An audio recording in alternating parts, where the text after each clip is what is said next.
بسم الله الرحمن الرحيم. الحمد لله عدد خلقه وزنة عرشه ومداد كلماته ورضا نفسه، والصلاة والسلام على صفوة رسله وصحبه أجمعين. أما بعد. بے زبانوں کو جب وہ زبان دیتا ہے پڑھنے کو پھر وہ قرآن دیتا ہے. بخشنے پہ آئے جب امت کے گناہوں کو تحفے میں گنہگاروں کو رمضان دیتا ہے. محترم سامعین و ناظرین، اور رمضان المبارک کا مہینہ وہ مہینہ ہے جس کو اللہ تعالیٰ نے انسان کی سالانہ تطہیر تزکیہ کے لیے تجویز فرمایا ہے. آپ اچھی طرح جانتے ہیں کہ کوئی بھی گاڑی ہو یا مشین کچھ عرصہ بعد اس میں میل کچیل آنے لگتا ہے تو پھر اس کی سروس کرانی پڑتی ہے. ٹھیک اسی طرح ہماری زندگی کی مشین 11 مہینے کی مصروفیات میں میل کچیل کا شکار ہو جاتی ہے اور زنگ آلود ہونے لگتی ہے.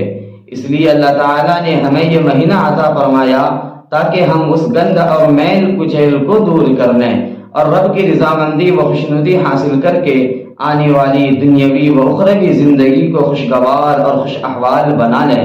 اللہ تعالیٰ سے دعا ہے کہ ہمیں یہ توفیق عنایت کرے. آمین.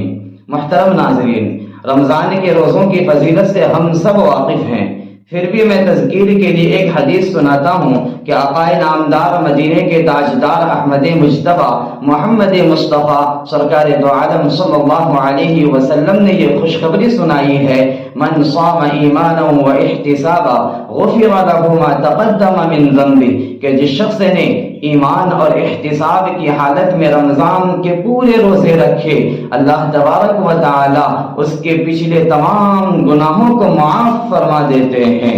محترم ناظرین، اگر ہم چاہتے ہیں کہ رمضان کے انوار و برکات سے مستفیض ہوں اور اللہ تعالیٰ نے جن چیزوں کو وعدہ کر رکھا ہے ان سب کا مستحق بنیں، تو ہمیں چاہیے کہ رمضان کو رسول اللہ صلی اللہ علیہ وسلم کے بتلائے ہوئے طریقے کے مطابق گزاریں.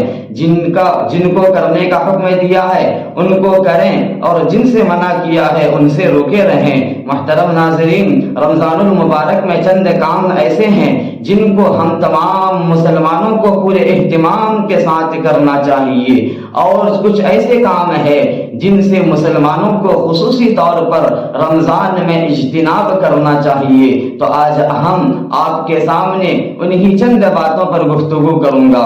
میرے دوستو، رمضان المبارک کا سب سے اہم عمل روزہ ہے. روزہ کیا ہے؟ خدا سے محبت اور اس کی خوشنودی کے لیے سب کچھ قربان کر دینے کی تربیت، اس بات کا اظہار کہ وہ رب کی رضا کے آگے نفس کی چاہت کو قربان کر دے گا.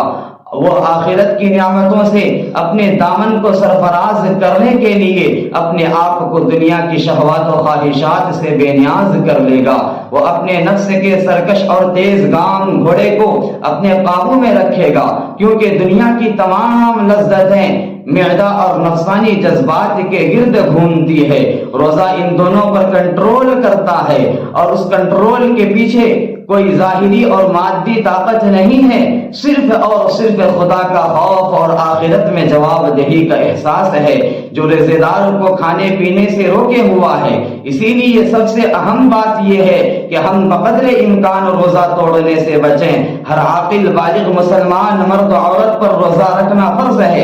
اس سے صرف حیض و نفاس سے 2-4 عورتیں، مسافر، بہت بوڑھے اور مریض جو روزہ رکھنے کی طاقت نہیں رکھتے مستثنا ہے. اگر ان اعذار کی نہ ہونے کے باوجود کوئی شخص روزہ توڑے تو سخت گنہگار ہے اور اتنا بڑا مجرم ہے کہ ارشاد نبوی کے مطابق اگر رمضان المبارک کے ایک روزے کا بدلہ سال بھر بھی روزہ رکھتا رہے، ارشاد نبوی کے مطابق اگر رمضان المبارک کے ایک روزے کے بدلہ سال بھر بھی روزہ رکھتا رہے تو اس ایک روزے کی توڑنے کی تلافی نہ ہو سکے.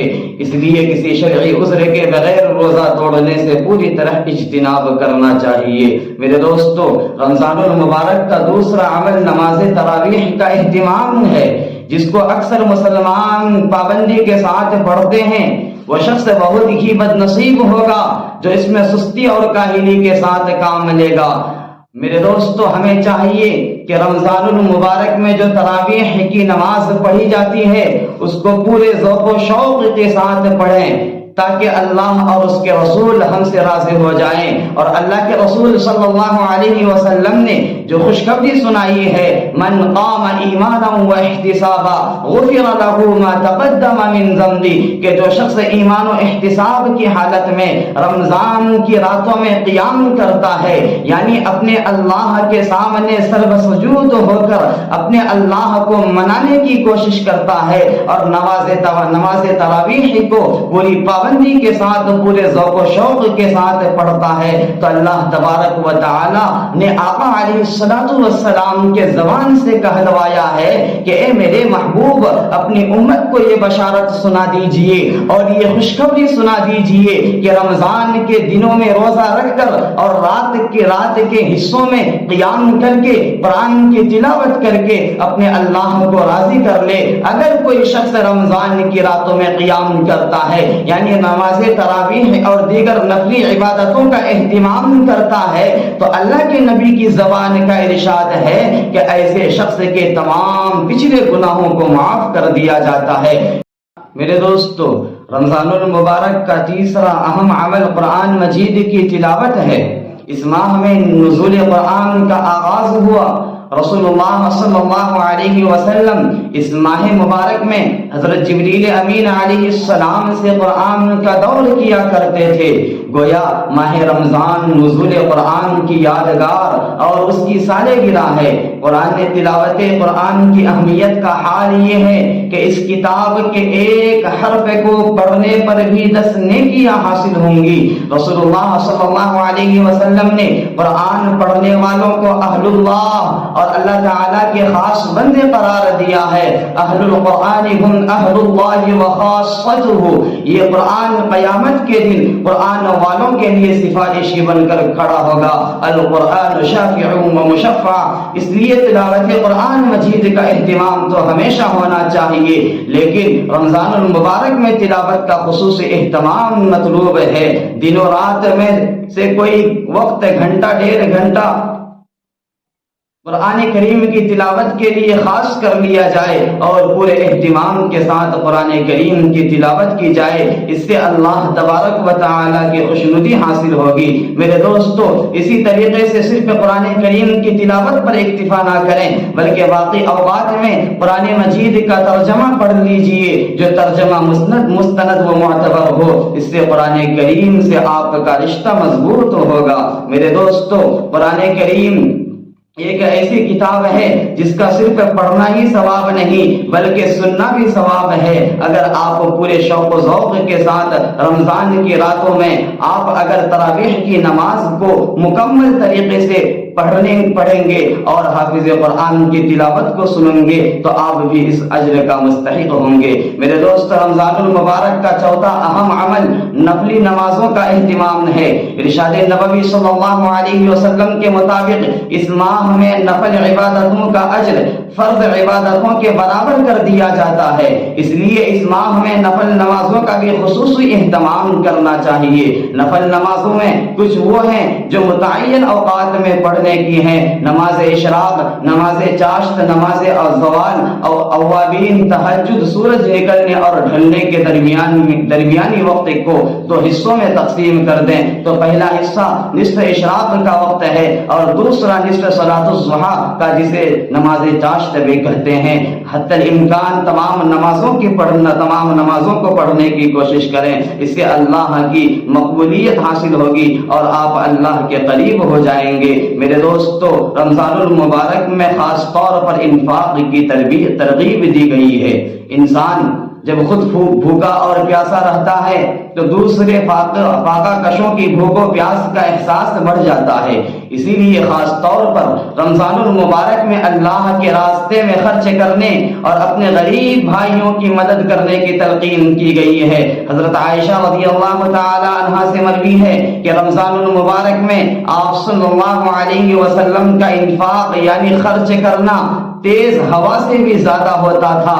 خاص طور پر رمضان المبارک میں لوگوں کو افطار کرانے کی آپ صلی اللہ علیہ وسلم نے فضیلت بیان فرمائی اور ارشاد ہوا جو کسی روزہ دار کو افطار کرائے، افطار کرانے والے کے اجر میں کمی کیے بغیر افطار کرانے والے کو اس کے روزے کے برابر کا اجر حاصل ہوگا۔ میرے دوست، بہت ہی افسوس کے ساتھ کہنا پڑتا ہے کہ عام طور پر یہ بات دیکھی جاتی ہے کہ لوگ سیاسی لیڈروں کو، بڑے تاجروں کو اور کاروباریوں کو اور سماج کے خوشحال لوگوں کو افطار پر مدعو کرتے ہیں، اور خود ان کے پڑوس میں جو غریب اور مفلوق الحال لوگ ہوتے ہیں ان کو پوچھتے تک نہیں۔ یہ اسلامی تعلیمات کی روح اور افطار کے سلسلے میں جو ترغیب دی گئی ہے اس مقصد کے خلاف ہے۔ دعوت افطار سبوں کو دی جا سکتی ہے، مسلم ہو یا غیر مسلم، دولت مند ہو یا غریب، لیکن جو غربا ہوں ان کو ترجیح دینا چاہیے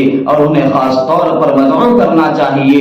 رسول اللہ صلی اللہ علیہ وسلم نے ولیمہ کے بارے میں فرمایا، بدترین ولیمہ وہ ہے جس میں مالدار کو بلایا جائے اور غریبوں کو نظر انداز کر دیا جائے۔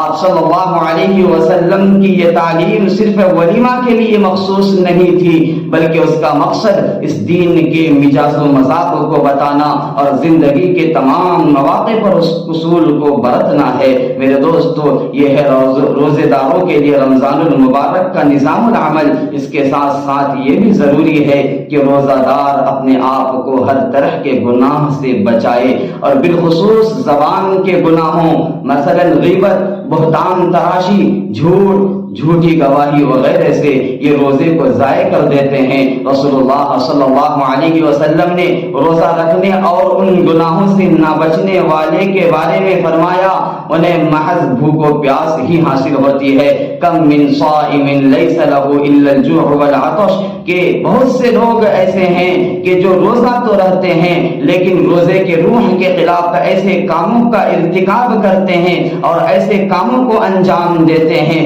جس کے نتیجے میں آقا علیہ السلام کو اپنے زبان مبارک سے کہنا پڑا کہ ایسے لوگوں کو سوائے بھوک و پیاس کے کوئی چیز میسر نہیں آتی ہے۔ میرے دوستو، اگر ہم روزہ رکھ کر بھی جھوٹ بولتے ہیں اور اپنی زبان سے گالم گلوچ کرتے ہیں اور بد زبانی کرتے ہیں اور اپنی بہن بیٹیوں کو برا بھلا کہتے ہیں اور اپنی بہن بیٹیوں کو برا بھلا کہتے ہیں اور اپنے پڑوسی کو برا بھلا کہتے ہیں، تو پھر روزہ رکھنے کا جو مقصد ہے، اللہ نے جس بنا پر ہم پر روزے کو فرض کیا ہے، وہ تمام چیزیں ہم سے فوت ہو جائیں گے اور روزے کا جو اصل مقصد ہے ہم اس کو حاصل نہیں کر سکتے ہیں۔ تو آئیے ہم اپنا جائزہ لیں، کیا اس سے پہلے رمضان المبارک کا مہینہ اسی نظام عمل کے مطابق گزارتے ہیں؟ اگر نہیں تو اس سال رمضان کا مہینہ اسی نظام الاوقات کے مطابق گزارنے کی کوشش کریں۔